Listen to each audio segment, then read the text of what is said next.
the Chippewa on down at the big lake they call Gitchagumi. The lake, it is said, never gives up her dead when the skies of November turn gloomy. With a load of iron ore, 26,000 tons more than the Edmund Fitzgerald weighed empty. That good ship and true was a bone to be chewed when the gales of November came early. The ship was the pride of the American side, coming back from some mill in Wisconsin.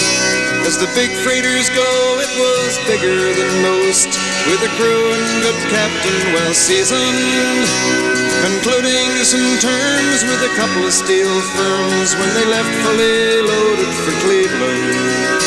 Then later that night when the ship's bell rang, could it be the north wind they'd been feeling?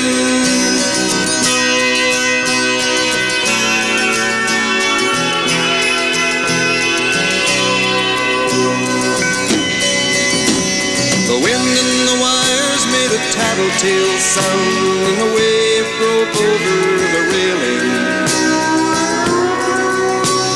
And every man knew, as the captain did too, 'twas the witch of November come stealing. The dawn came late and the breakfast had to wait when the gales of November came slashing. When afternoon came, it was freezing rain in the face of a hurricane west wind.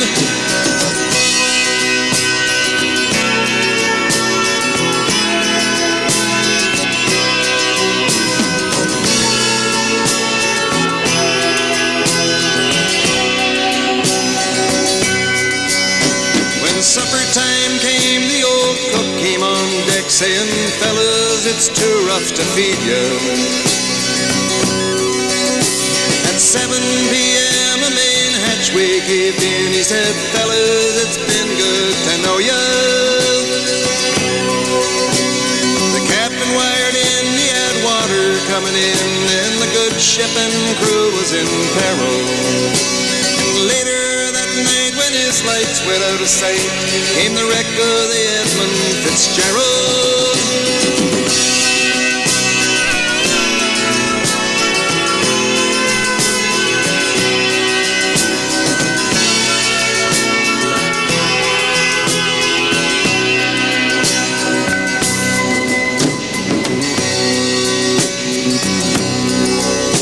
Does anyone know where the love of God goes when the waves turn the minutes to hours? The searchers all say they'd have made Whitefish Bay if they'd put 15 more miles behind her.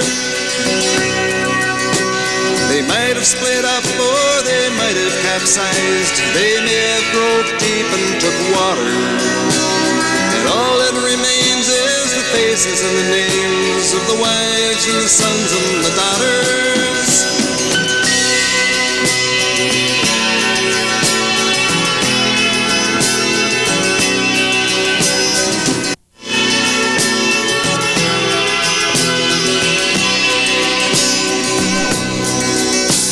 Lake Huron rolls Superior sings in the rooms of her ice-water mansion. Old Michigan steams like a young man's dream. The islands and bays are for sportsmen. And farther below, Lake Ontario takes in what Lake Erie can send her. And the iron boats go, as the mariners all know, with the gales of November remembered.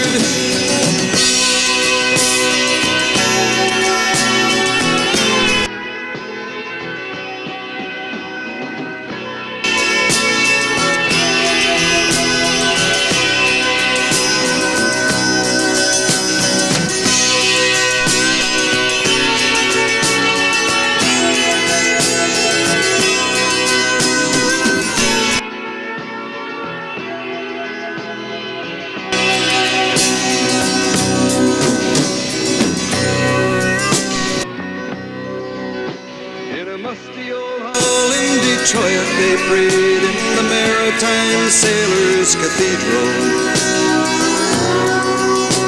The church bell chimed till it rang 29 times for each man on the Edmund Fitzgerald. The legend lives on from the Chippewa down of the big lake they call Gitchagumi. Superior, they said, never gets up for dead when the gales of November come early.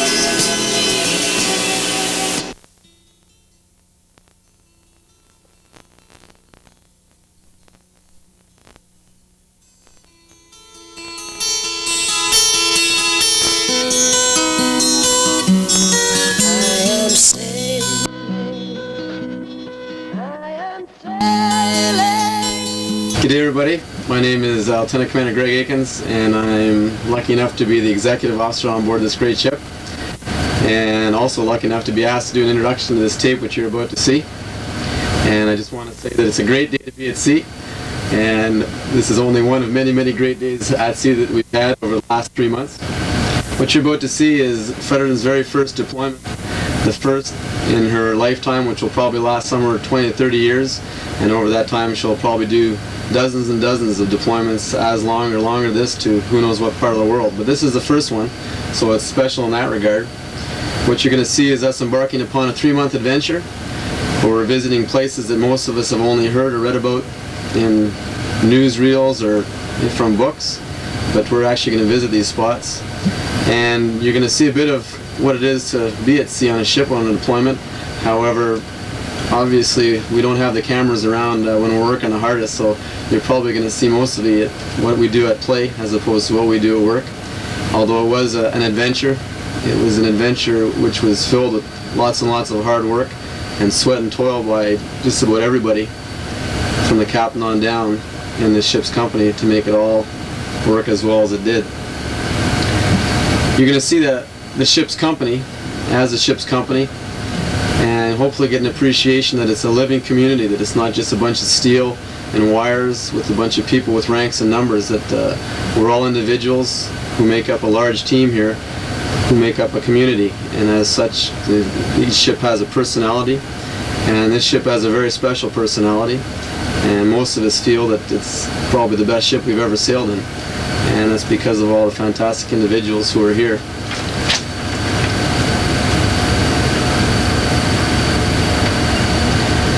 The deployment, because of its nature, was an education for all of us.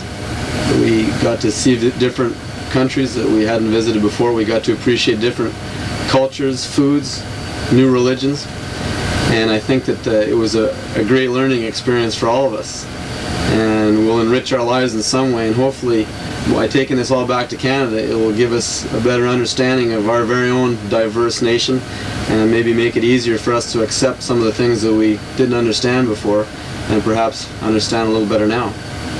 And so here it is, 230 of us or so, at work and at play, off on Fredericton's very first, most wonderful adventure. I guess it's the most excellent adventure. Very good.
μπουζούκι για μένα. Λέει μπουζούκι, αχα.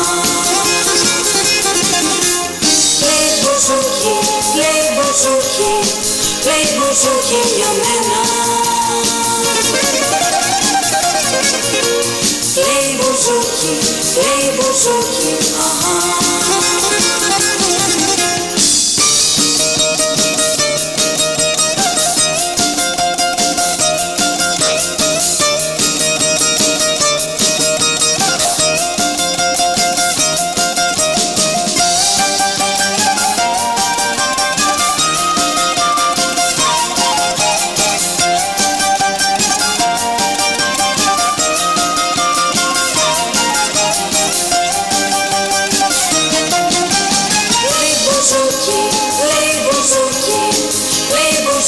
Για μένα.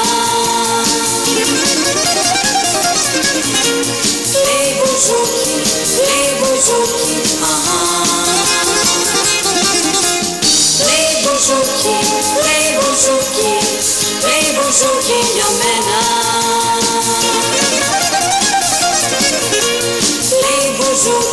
Λέει μπουζούκι, αχα.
Picture this.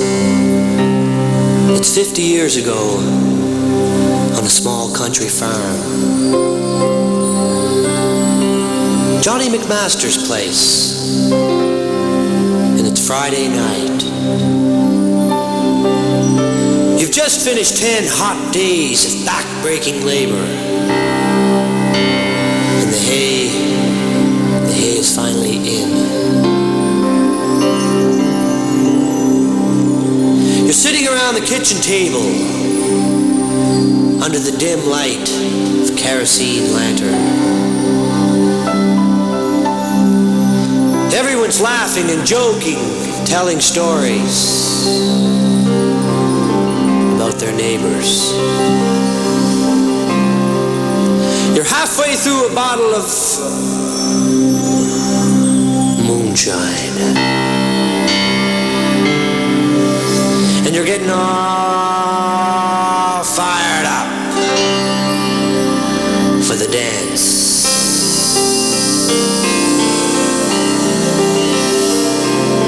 Ladies and gentlemen, I give you the Mull River Shuffle.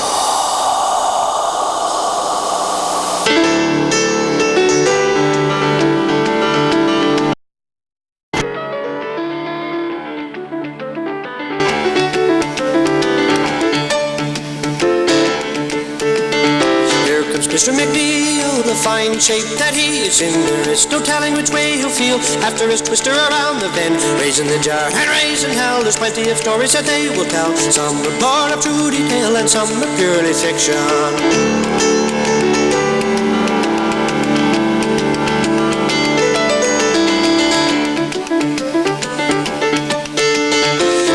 Under it's old McVee, he's having a few we can hardly see. Or up just buggy around a tree, someone call the Mounties. Raising the jar and raising hell, there's plenty of stories that they will tell. Some are born of true detail and some are purely fiction.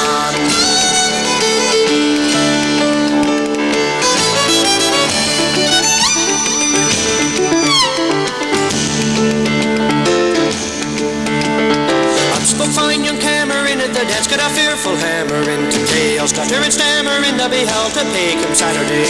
Raising the jar and raising hell, there's plenty of stories that they will tell. Some are born of true detail and some are purely fiction.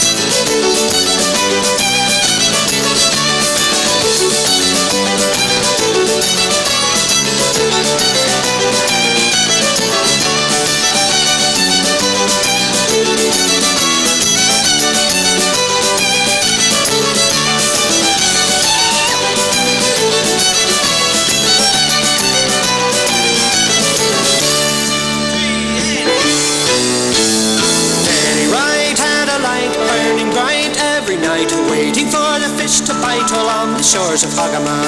Raising the jar and raising hell, there's plenty of stories that they will tell. Some are born of true detail and some are purely fiction. There they stand by the door, selling bush by the score, asking you to buy some more along the shores of Hogama. Raising the jar and raising hell, there's plenty of stories that they will tell. Some are born of true detail and some are purely fiction. I'll go home, full of the devil and full of the rum. I'll go home, we'll all go in the morning. I'll go home, full of the devil and full of the rum. We'll all go in the morning. I'll go home, full of the devil and full of the rum. We'll all go in the morning. I'll go home, full of the devil and full of the rum. We'll all go in the morning. I'll go home, full of the devil and full of the rum. I'll go home, we'll all go in the morning.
high explosive round, again, manufactured.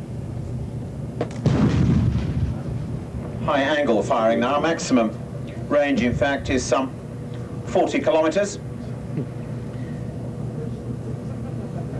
Because of operational problems downrange, not in fact firing to maximum range, so not able to demonstrate the base bleed motor on the high explosive round, again manufactured by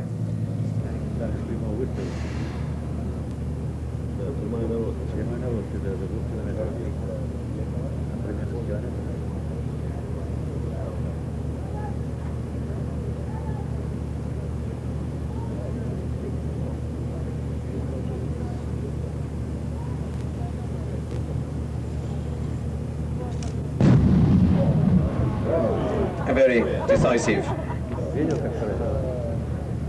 final round from the G6.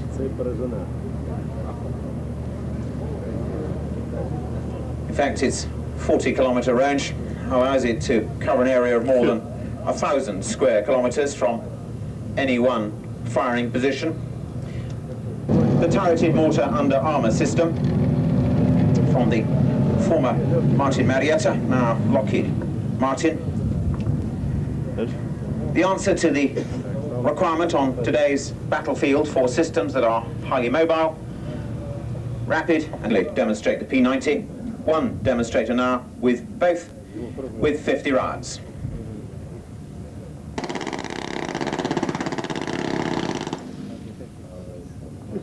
Angle.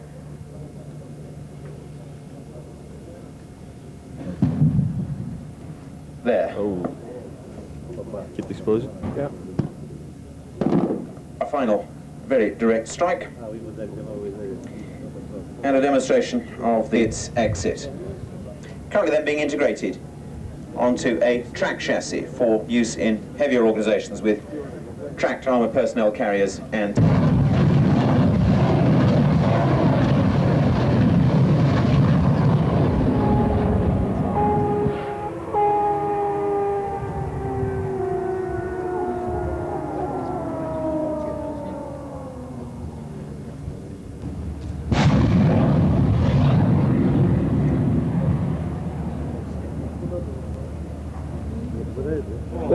and a very good hit. It's at altitudes up to 3,000 meters, ranges of 4 kilometers.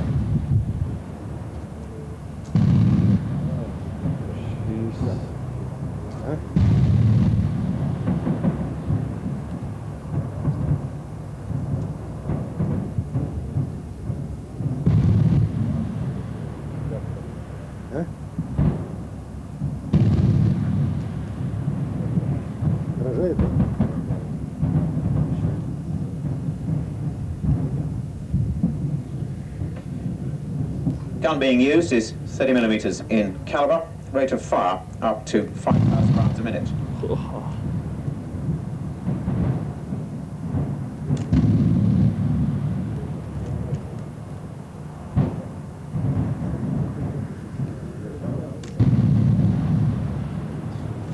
Models of the basic design.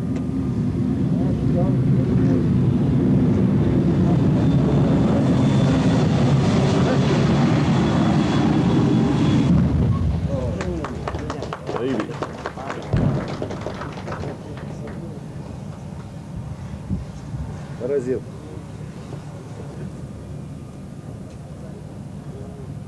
А?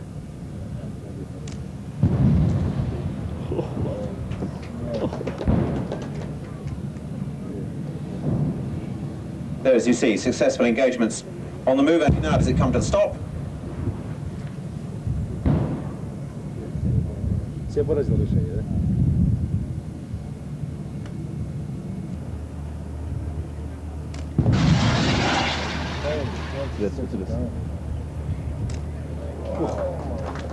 Successful too.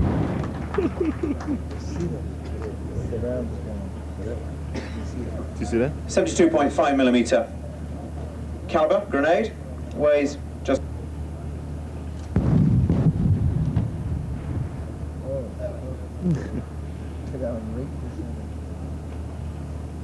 And that was the 27 being fired. As was that.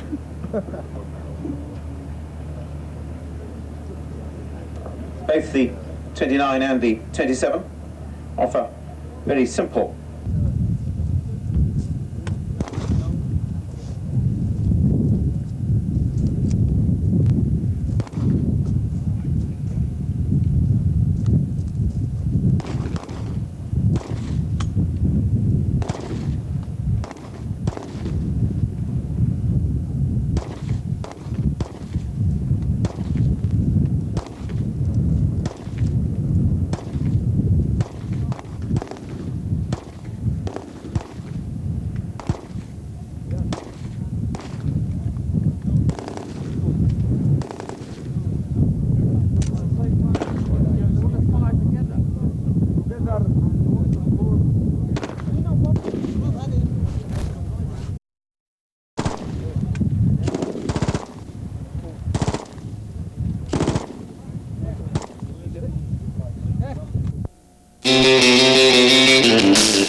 Chattahoochee, it gets hotter than a hoochie coochie. We laid rubber on the Georgia asphalt. We got a little crazy.